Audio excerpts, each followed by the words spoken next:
naman ang nabunot sa pamilya namin. Ayoko nga talaga kay Terence pero gusto ko siyang tulungan na mapalapit sa pamilya niya. Sumubo ulit ako sa pagkain ko at ngayon ay sunod-sunod na.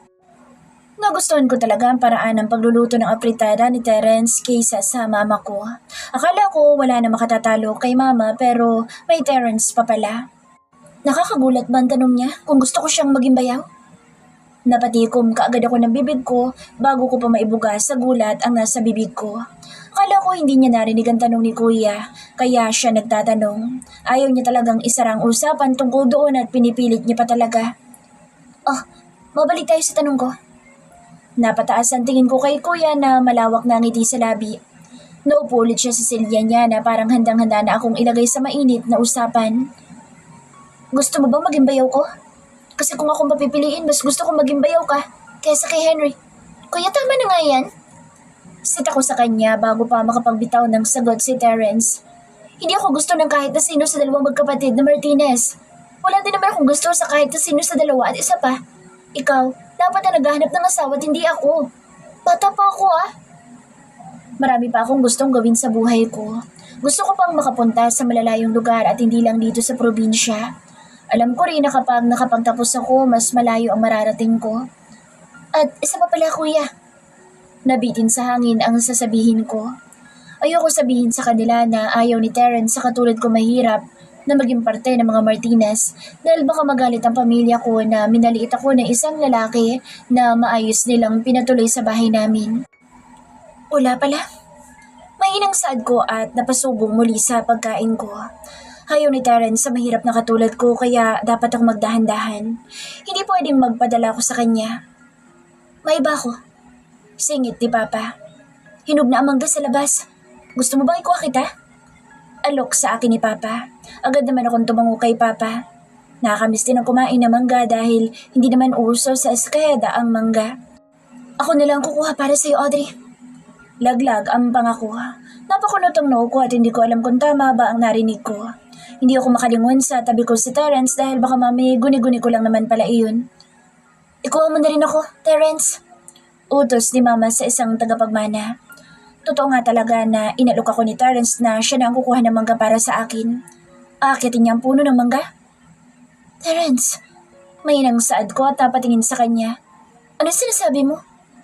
Mukhang ibang Terence nga ang nadala ko dito sa probinsya namin. Siya ba talaga si Terence na walang pakaalam sa lahat? Na anumang sabihin at gawin? Ang bait-bait niya sa harapan ng pamilya ko. Ayos ka lang naman, di ba? Nagtatakang tanong ko pa sa kanya. Naengkanto ka ba? Saglit na sinamaan niya ako ng tingin at inalis na agad ang mga mata niya sa akin. Audrey, baka naman gusto nga talaga ni Terence na magustuhan mo siya. Ani, Papa. Lahat talaga ipipilit niya. Mga bagay na imposible mangyari kahit 10 taon pa ang lumipas. Hayaan mo na lang siya, mapapagod din yan. Wala lang talaga siyang magawa ngayon. Sad ko na parang wala sa tabi ko ang lalaking tinutukoy ko. Pero alam mo anak, bagay kayo.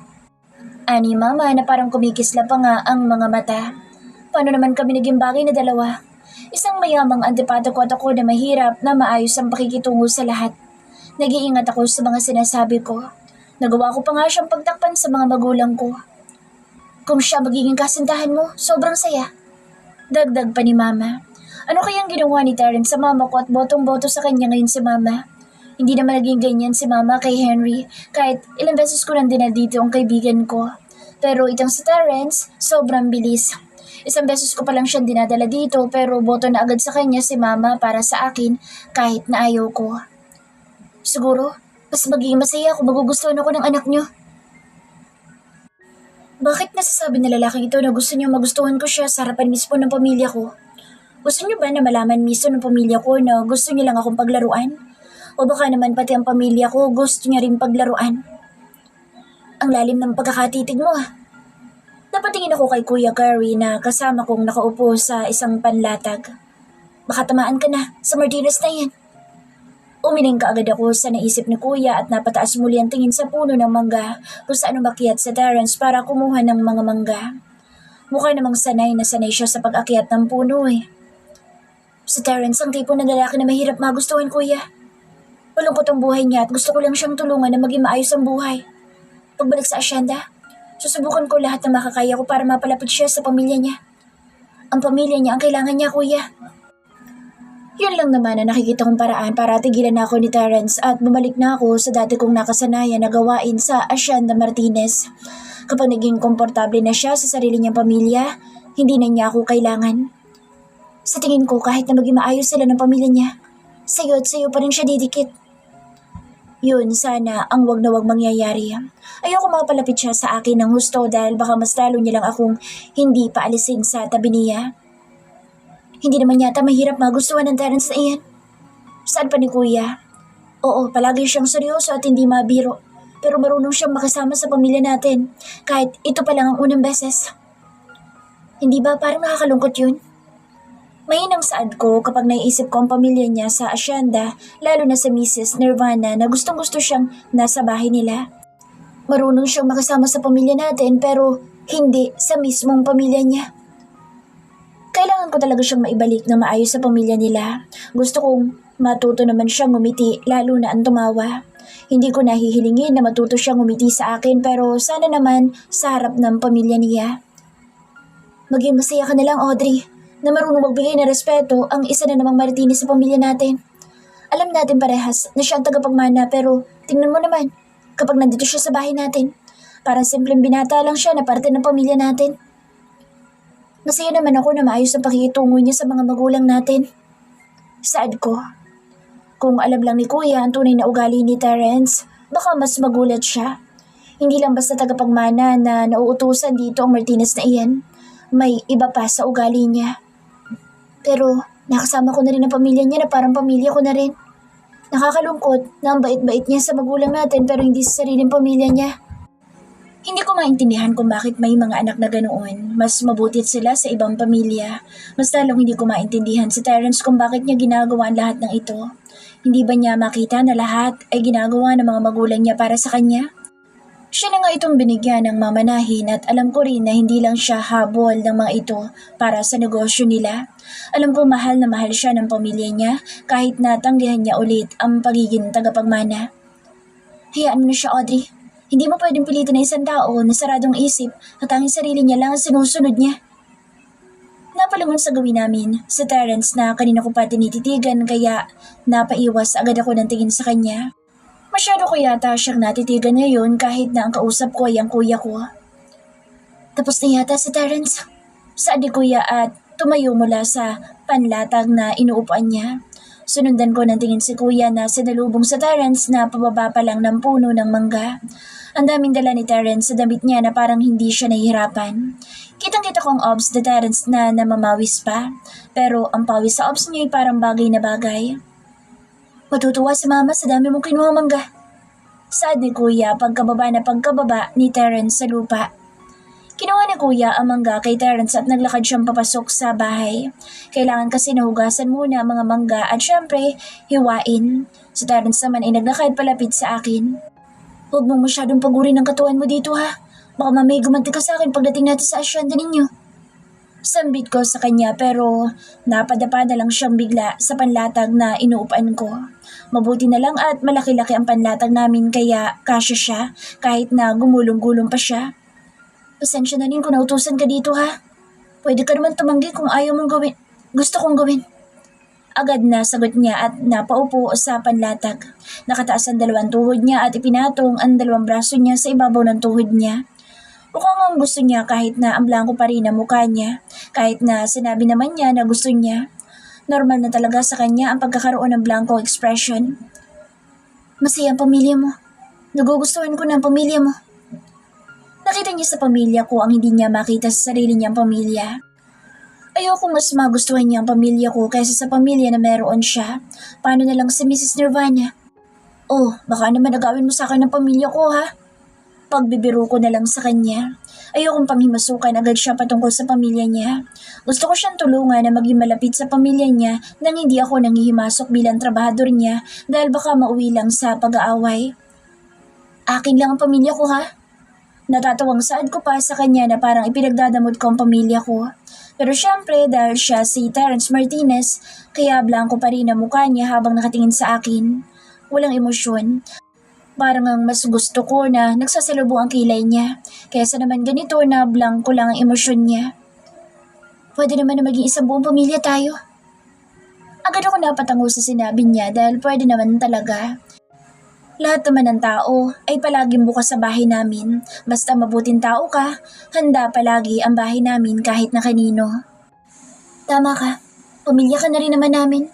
Tuwan-tuwa sa iyo ang mama ko kahit na pinapakita mo sa kanya ang pagiging iritado mo sa akin minsan. Sa'yo na ang lupain ko sa asyenda. Biglang saad niya. Napangiti ako para pigilan na munang kumawala ang malakas na pagtawa sa labi ko.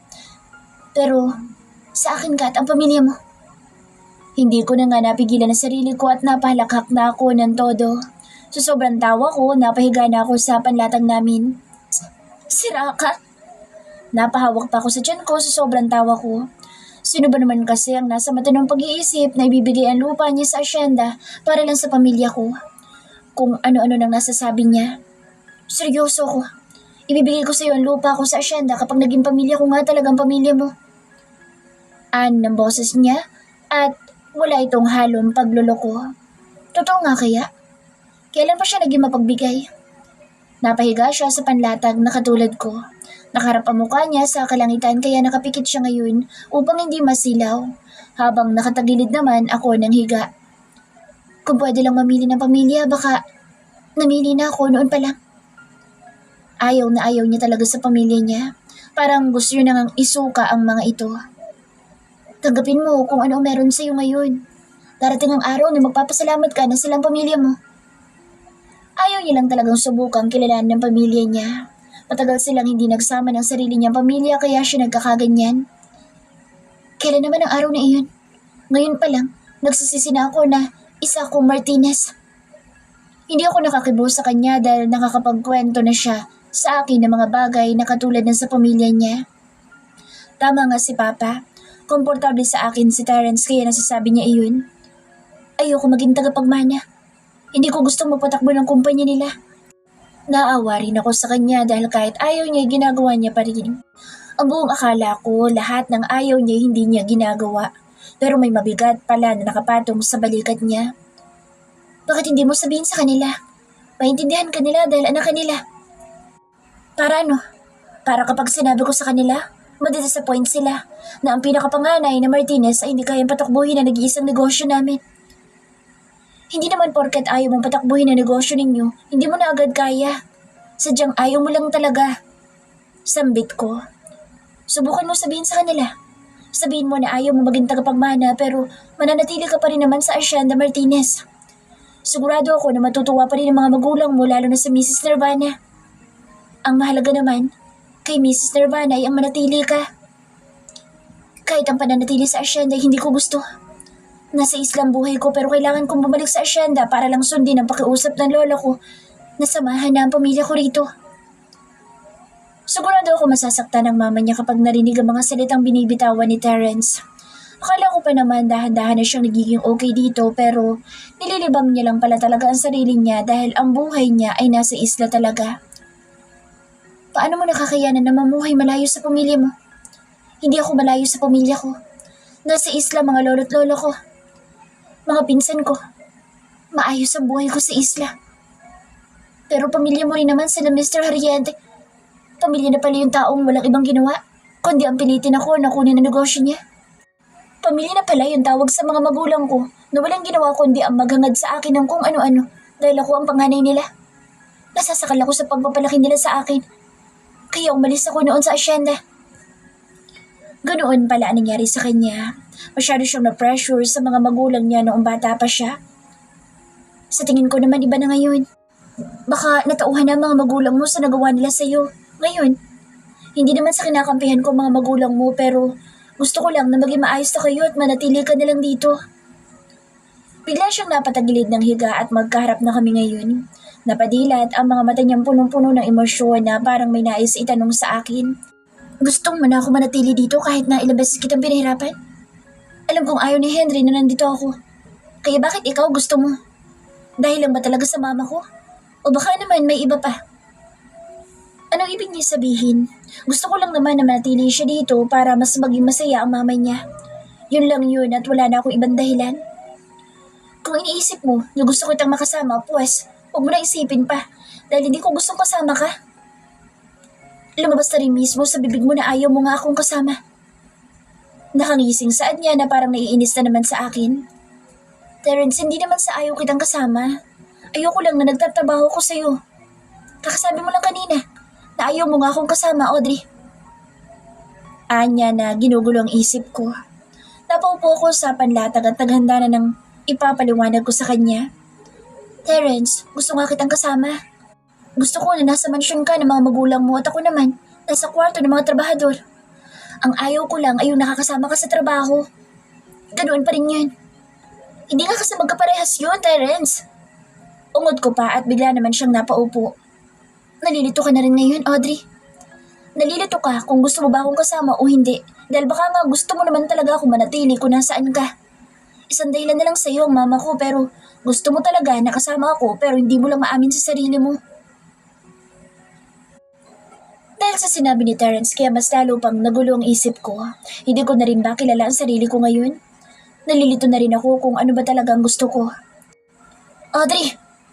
Diyos ko! Napahawak agad ako sa tapat ng dibdib ko at napatingin kay Papa na magkasalubong ang kilay sa akin. Kinuha ko ang remote control ng TV namin at pinatay ko ito. Bakit nagugulat ka? Kanina pa ako dito kasama ka. Inalis ko ang kamay ko sa tapat ng dibdib ko at napasandal sa kahoy na upuan ko. Hindi ko man lang namalaya na may kasama na pala ako dito sa munting sala namin. Wala po pa. Sagot ko na lang, pero hindi nawawala ang pagkakakunot ng noon niya. Ano na naman bang iniisip mo? Alam ko magugulatin ka pero ang lalim yata ng iniisip mo. Bakit kasi ginulo ni Terence ang isipan ko kahapon? Ang galing niya naman kasi kahit si Henry hindi pa nagugulong isip ko. Siya pala. Wala po, Papa. Nasaan nga pala si Terence? Madilim na sa labas ah.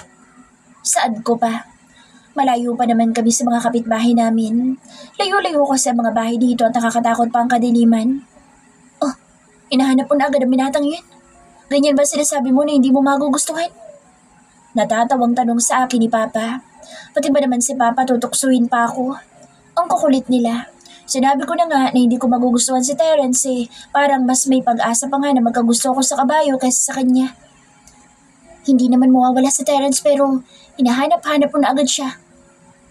Nanliit ang mga mata sa akin ni Papa. Nabunot na naman ako. Ako na naman ang usapan. Nasa harapan niya lang naman ako pero ang lakas pa ni Papa na asar-asarin ako. Pwede bang asarin niya na lang ako kapag wala ako para naman hindi nadadagdagan ng mga iniisip ko? Papa, ayoko lang naman po na may mangyari na kung ano kay Terence. Ako malalagot sa mga magulang niya kung sakali man. Pagdadahilan ko kay Papa.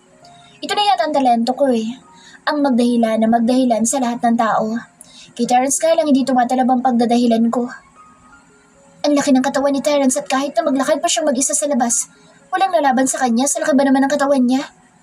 Gusto mo lang sigurong makita si Terence Papa naman. Napatingin ako sa buong bahay namin.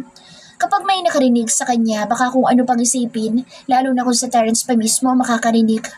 Sigurado ako na iba na naman ang lalabas na ibig sabihin sa kanya at lalaki ang ulo niya.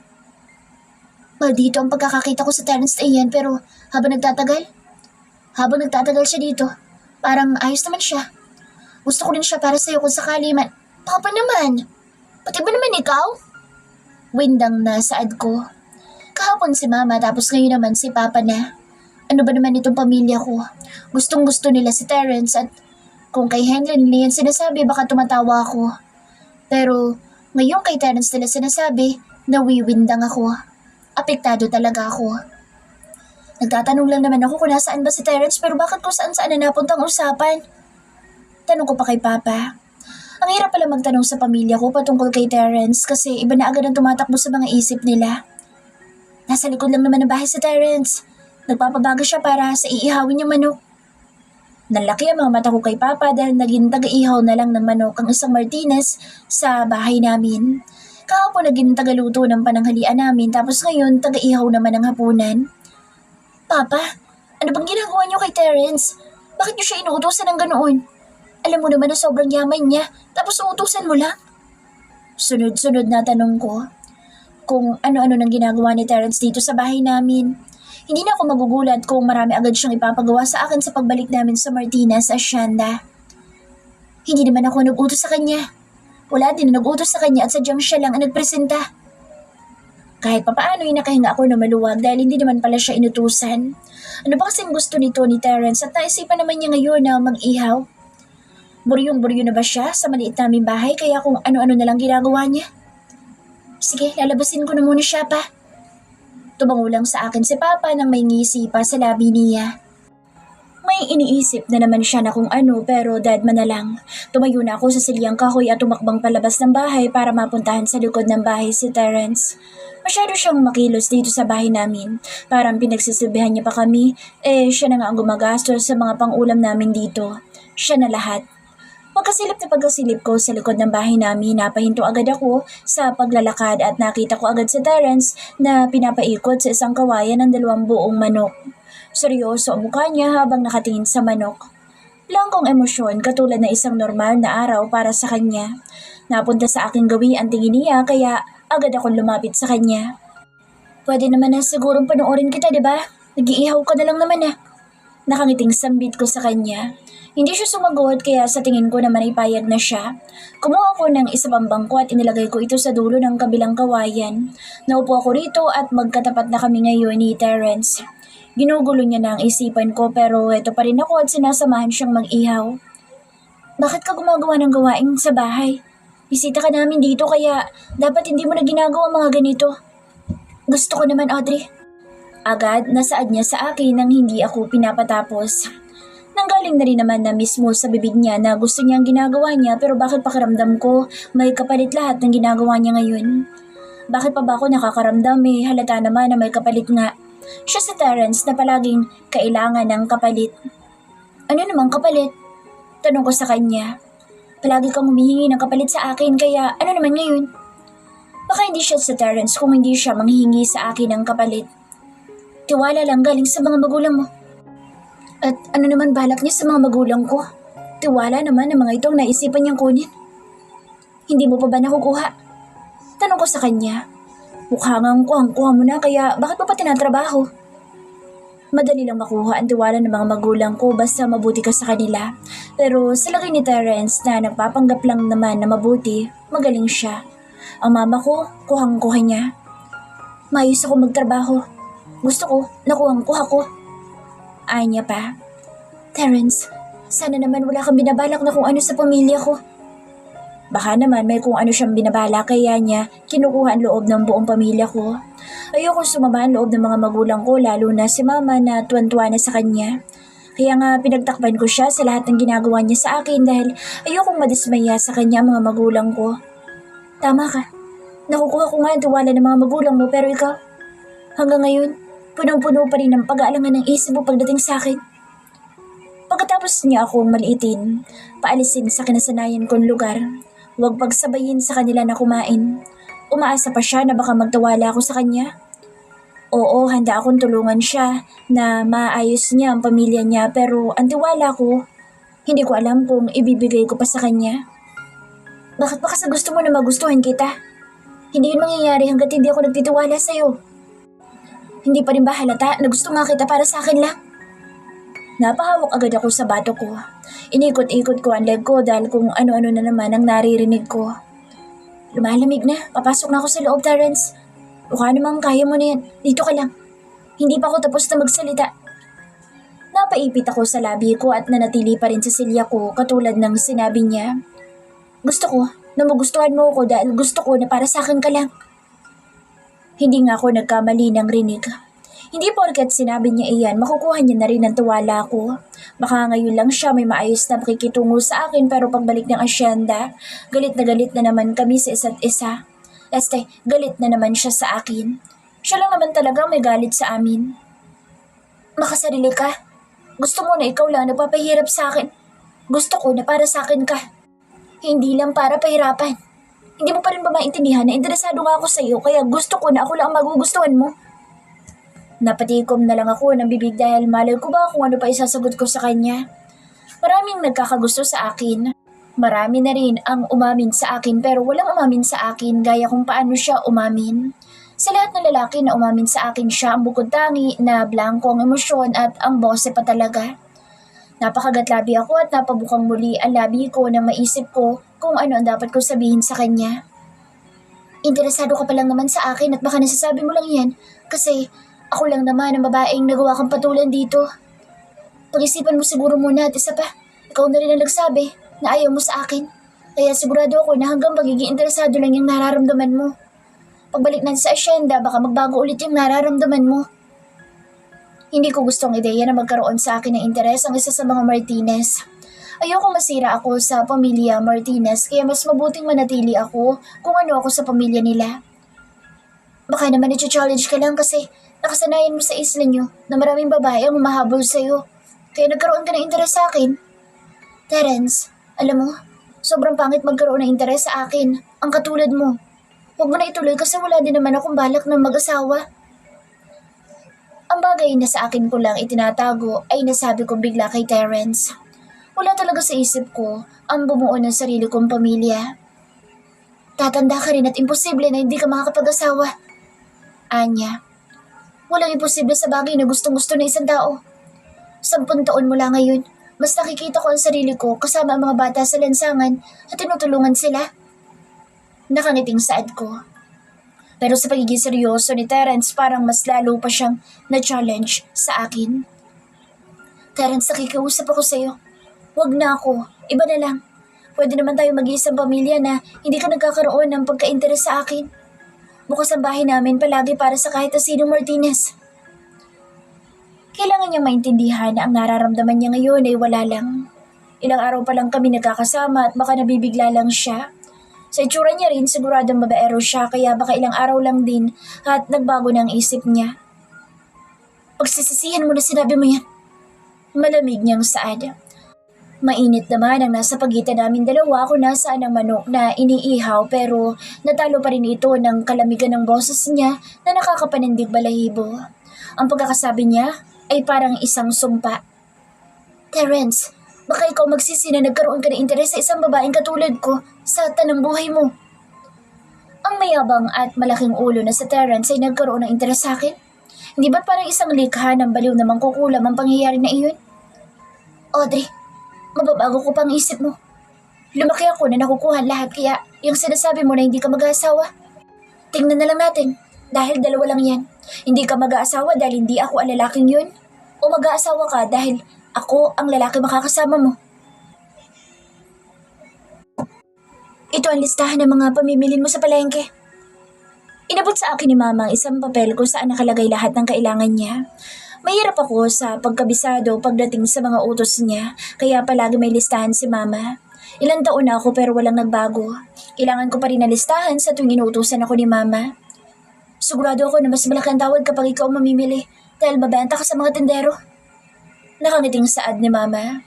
Palagi kasi akong binebentahan ng mga tao sa palengke ng sobrang mura. Minsan lang ako mamili kaya kapag tumatawad ako ay pumapayag naman agad sila. Nasaan ang pambayad ko, Ma? Tara na. Napalingon ako sa likod ko. Napatingin ako sa suot niyang maong short at t-shirt. Kasama ka sa akin? Nagtatakang tanong ko sa kanya. Pagkatapos namin mag-usap kagabi, sasama pa rin siya sa akin na parang wala lang. Ang lakas niya. Siya ang magbabayad ng pamimilin mo, Audrey. Sagot sa akin ni Mama pero ang mga mata ko ay nanatili kay Terence. Tandang-tanda ko pa nangyari kagabi sa amin dalawa. Tara na, Audrey. Anyaya niya sa akin at nauna na maglakad palabas ng bahay namin. Hindi naman ako mapakali at hindi ko malaman kung ano bang gagawin ko ngayon. Ano naman kaya mapag-uusapan namin? Magsasama na naman kami ng kaming dalawa lang. Audrey? Ay, Martinez! Napahawa ako sa dibdib ko dahil sa pagkagulat kay Mama. Araw-araw na lang ba akong magugulat sa pamilyang ito?